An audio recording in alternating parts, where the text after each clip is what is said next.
ദേവരാഗം രചനാ സംഭാഷണം മൈഥിലി മിത്ര ഭാഗം 65. ബാലേട്ട, എല്ലാം വൃത്തിയായിട്ടാണ് കിടക്കുന്നത്. എന്നാലും ഇന്ന് വീടൊക്കെ ഒന്ന് കഴുകി ഇറക്കണം. മുറ്റത്ത് വല്ല കളയുണ്ടെങ്കിൽ അതും പറിക്കണം. രാവിലെ തൊട്ട് അങ്ങോട്ടും ഇങ്ങോട്ടുമുള്ള ഓട്ടത്തിലാണ് ലക്ഷ്മി. അതിനിടയിൽ എല്ലാവർക്കുള്ള ഓരോ പണികളും കൊടുക്കുന്നുണ്ട്. മറ്റന്നാൾ തിരുവോണമാണ്. അതിനുള്ളിൽ തീർക്കാൻ ഇനിയും ഒരുപാട് പണികളുണ്ട്. വൈശു ഉള്ളതുകൊണ്ട് ഈ വർഷം അവർക്ക് വിശേഷവുമാണ്. കള പറിക്കാൻ വേണ്ടി ദേവൻ ഇറങ്ങിയിട്ടുണ്ട്. അതിപ്പോൾ തീരും. വീട് കഴുകി ഉച്ചയോടെ ഞാൻ തീർത്തു തരാം. ഇനിയും വല്ല പണിയുണ്ടോടി ഭാര്യയെ? ബാലു ഒരു തലയിൽ കെട്ടും കെട്ടിക്കൊണ്ട് അവരുടെ അടുത്ത് ചെന്ന് നിന്നു. വൈകിട്ട് ഓണക്കോടി വാങ്ങാൻ പോണം ബാലേട്ടാ. ഇപ്രാവശ്യം എല്ലാം ആഘോഷമായിട്ട് തന്നെ ഇരുന്നോട്ടെ. വൈശു ഉള്ളതല്ലേ, ഒന്നിനും ഒരു കുറവ് വരുത്തല്ലേ ബാലേട്ടാ. അടുക്കളയിൽ എന്തോ തിരക്കിട്ട പണി ചെയ്തുകൊണ്ടിരുന്നവർ ബാലുവിനെ നോക്കി ഒട്ടൊരു കൊഞ്ചലോടെ പറഞ്ഞു, അതൊക്കെ എനിക്കറിയില്ലേ എൻ്റെ ലച്ചുവേ. അതിനൊക്കെയുള്ള കാശ് ഞാൻ നേരത്തെ സ്വരുക്കൂട്ടി വെച്ചിട്ടുണ്ടടി. ഭാസ്കരൻ അവരുടെ താടിത്തുമ്പിൽ പിടിച്ചു കൊഞ്ചിച്ചു. അതെനിക്കറിയാം. പെൻഷൻ കിട്ടുന്ന കാശ് മുഴുവനും മോനറിയാതെ ഈ വീട്ടുകാര്യത്തിന് വേണ്ടി ചെലവഴിക്കുന്നത് അവൻ്റെ വായിന്ന് ചീത്ത കേൾക്കാൻ വയ്യാഞ്ഞിട്ടല്ലേ? ലക്ഷ്മി അയാളുടെ നെഞ്ചിൽ വിരലുകൊണ്ടൊന്നും കുത്തി. നിന്റെ മോൻ കാട്ടുന്ന പിശുക്കുകൊണ്ട് വായിക്ക് വല്ലതും രുചിയായിട്ട് കഴിക്കാൻ പറ്റോടി ലക്ഷ്മിയെ? എന്നും വേലിച്ചീരയും കൈപ്പയ്ക്കും അയാൾ എങ്ങനാ? ലക്ഷ്മിയുടെ വിരൽ തുമ്പി പിടിച്ച് ഒരു കുഞ്ഞു കടി വെച്ചു കൊടുത്തു ബാലു. ആവൂ, എൻ്റെ കൈ! ചുണ്ട് ചുളുക്കിക്കൊണ്ട് ലക്ഷ്മി കൈ വലിച്ചെടുത്തു. അച്ചോടി, അപ്പോഴേക്ക് നൊന്തോ? കാട്ടിയേ നോക്കട്ടെ, മുറിഞ്ഞോന്ന്. അയാൾ വീണ്ടും അവരുടെ കൈ പിടിക്കാൻ വേണ്ടി ചെന്നതും ലക്ഷ്മി തിരിഞ്ഞു നിന്ന് തൻ്റെ പണികൾ തുടർന്നു. കുണുങ്ങാൻ വന്നേക്കുന്നു. പോ ബാലേട്ടാ, പോയി വല്ല പണിയും നോക്ക്. പിള്ളേരെങ്ങാനും കണ്ട അത് മതി. ലക്ഷ്മിയുടെ കവിള് ചുവന്ന് കയറി. എടി മണഗുണാഞ്ചത്തി, അപ്പൻ്റെ അമ്മയുടെ സ്നേഹം കണ്ട് വേണോടി പിള്ളേര് വളരാൻ. ബാലു അവരെ പിന്നിൽ നിന്നും പുണർന്നു. വീട് ബാലേട്ടാ, എന്താ ഇത്? ഭാസ്കരൻ്റെ കയ്യിൽ കടന്ന് അവർ കുതറി. ലക്ഷ്മിയമ്മേ. പെട്ടെന്നാണ് വൈശുവിൻ്റെ വിളി അടുത്തേക്ക് വരുന്നത് അവരറിഞ്ഞത്.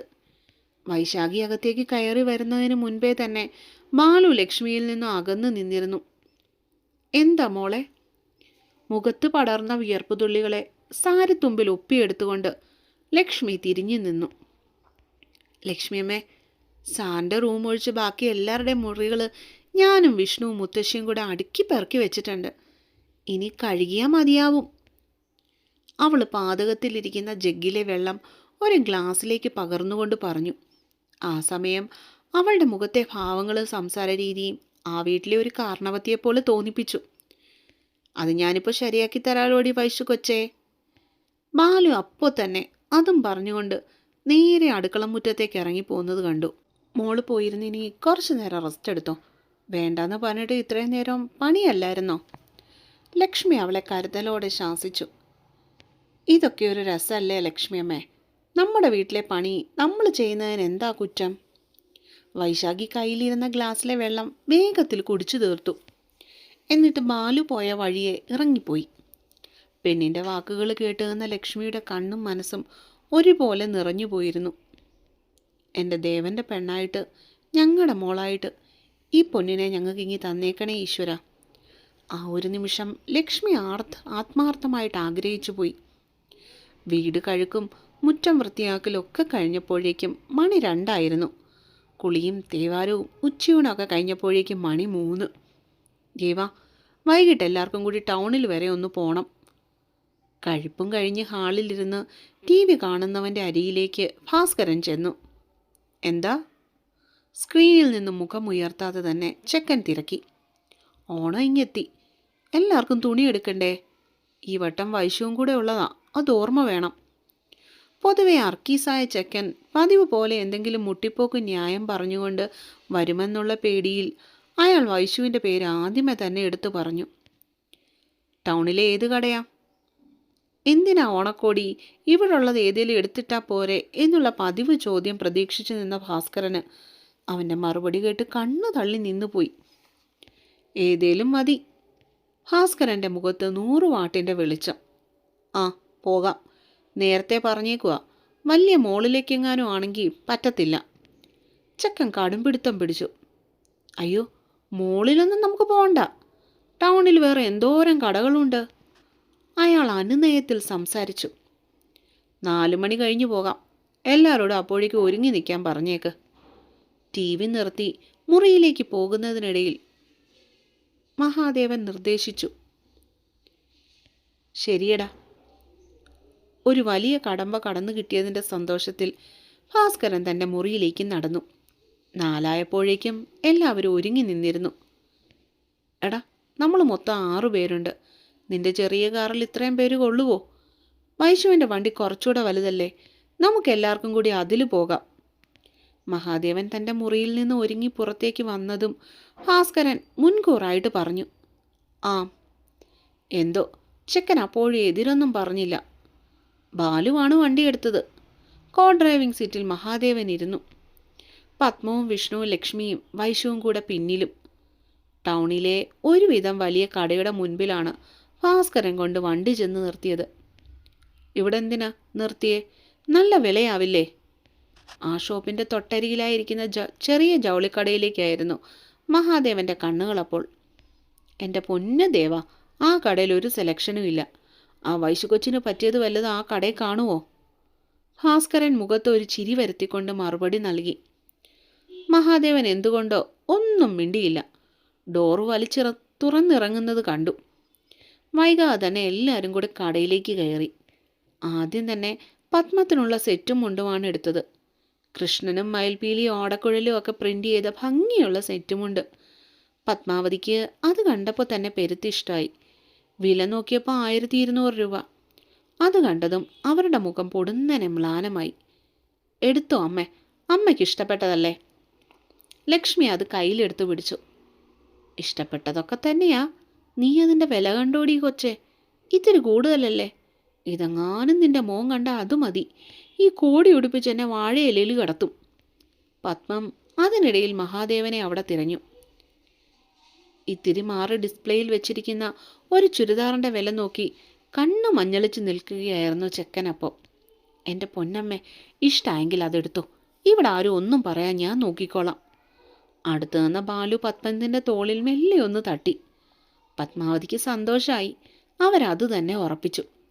ആ സെറ്റും മുണ്ടും ഇഷ്ടമായതുകൊണ്ട് തന്നെ ലക്ഷ്മി അതുപോലത്തെ ഒരെണ്ണം തന്നെയാണ് എടുത്തത്. പിന്നീട് എടുത്തത് വൈശുവിനായിരുന്നു. റെഡിമെയ്ഡിൻ്റെ കസവ് പട്ടുപാവാടയും ബ്ലൗസുമാണ് അവൾക്ക് വേണ്ടി ലക്ഷ്മി നോക്കിയെടുത്തത്. ഇഷ്ടമായ മോളെ? അവരാ ഡ്രസ്സ് അവളുടെ ദേഹത്ത് വെച്ച് നോക്കിയിട്ട് ചോദിച്ചു. ഇഷ്ടമായി, ഒത്തിരി. ജീവിതത്തിൽ ആദ്യമായിട്ട് കയ്യിൽ കിട്ടിയ ഓണക്കോടി അവൾ കണ്ണ് നിറച്ചുകൊണ്ട് നെഞ്ചോരം ചേർത്ത് പിടിച്ചു. ഷേപ്പ് ചെയ്യാനുണ്ടേലേ, ഞാൻ ചെയ്തു തരാവേ. ആ ഡ്രസ്സ് ലക്ഷ്മിക്ക് അങ്ങ് പിടിച്ചു പോയിരുന്നു. വൈശാഖി നിറഞ്ഞ ചിരിയോടെ തലയാട്ടി കാട്ടി. പിന്നീട് ബാലുവിനും വിഷ്ണുവിനും തുണിയെടുത്തു. 2 പേരും മുണ്ടും ഷർട്ടും ആയിരുന്നു എടുത്തത്. ഞാൻ രാമേട്ടൻ്റെ ജൗളിക്കടയിൽ നിന്ന് എടുത്തോളാം. ഇവിടെ ഭയങ്കര റേറ്റാ. വീട്ടുകാർ എല്ലാവരും നിർബന്ധിച്ചിട്ടും മഹാദേവൻ ആ കടയിൽ നിന്ന് സാധനങ്ങൾ വാങ്ങാൻ കൂട്ടാക്കിയില്ല. എടാ, എല്ലാവരും എടുത്തു, നീയും കൂടെ ഇട്. ഓണത്തിൻ്റെ റിഡക്ഷൻ ഷെയർസ് ഉള്ളതാടാ ഇവിടെ. ഒരെണ്ണ എടുക്ക്. ബാലുവും ലക്ഷ്മിയും കൂടി ഇടവും വലവും നിന്ന് അവനെ വീണ്ടും വീണ്ടും നിർബന്ധിച്ചുകൊണ്ടിരുന്നു. ചെക്കൻ എന്നിട്ടും കേട്ടില്ല. അതേ, നിങ്ങൾ എന്തൊക്കെ പറഞ്ഞാലും ഞാൻ ഇവിടുന്ന് വാങ്ങത്തില്ല. മര്യാദയ്ക്ക് മിണ്ടാതിരുന്നില്ലെങ്കിൽ വാങ്ങിയതൊക്കെ ഞാനിവിടെ തിരിച്ചിട്ടിട്ട് പോകും. മഹാദേവൻ ശബ്ദം കുറിച്ച് 2 ചാട്ടം ചാടിയതും പിന്നീട് ആരും ഒന്നും മിണ്ടിയില്ല.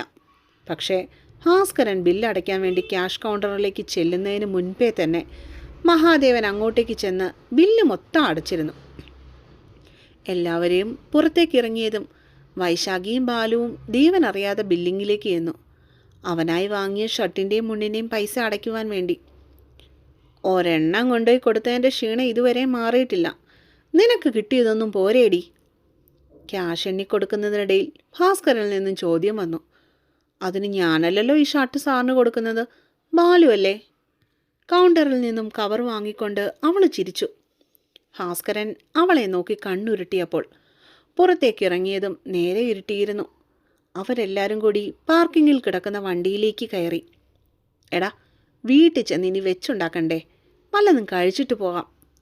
ഡ്രൈവിംഗ് ചെയ്യുന്നതിനിടയിൽ ബാലു അടുത്തിരുന്നവനോട് ഒട്ടൊരു സംശയത്തോടെ ചോദിച്ചു, വെച്ചുണ്ടാക്കാം. എന്തിനാ ഹോട്ടലിലൊക്കെ കയറി തിന്നുന്നേ? വെറുതെ കാശ് കളയാനായിട്ട്. ഇപ്പം തന്നെ 10,000 രൂപ ഒറ്റയടിക്ക് തീർന്നു കിട്ടി. അവനിൽ നിന്നുള്ള മറുപടി നിമിഷ നേരം കൊണ്ടായിരുന്നു. കാശ് പിന്നെ കണ്ടോണ്ടിരിക്കാനാണോ? അല്ല, നിന്റെ പറച്ചിൽ കേട്ടാൽ തോന്നുമല്ലോ നമ്മളെന്നും ഹോട്ടലിൽ പോയാണ് കഴിക്കുന്നതെന്ന്. എടാ, നിന്റെ മോൻ പറയുന്നൊന്ന് നീ കേൾക്കണ്ട. വണ്ടി വല്ല ഹോട്ടലിലേക്കും വിട്. പിന്നിലിരുന്ന പത്മാവതി മഹാദേവനിട്ട് അപ്പോൾ തന്നെ ഒരു കൊട്ടു കൊടുത്തു. കണ്ട ഹോട്ടൽ ഫുഡൊക്കെ വലിച്ചു വാരി തിന്ന് ഷുഗറും കൊളസ്ട്രോളും പിടിപ്പിച്ച് വെക്ക് പോണ്ടേ.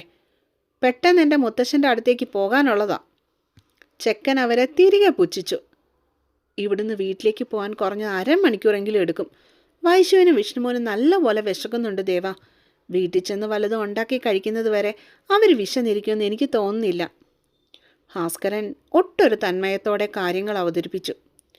റിയർ മിററിൽ കൂടി പിന്നിലിരിക്കുന്ന പെണ്ണിൻ്റെ മുഖത്തെ അവശത കണ്ടിട്ടാവണം ഇത്തവണ എന്തുകൊണ്ടോ മഹാദേവൻ മിണ്ടിയില്ല. അവൻ പതിവില്ലാത്ത രീതിയിൽ മൗനമായിരുന്നു.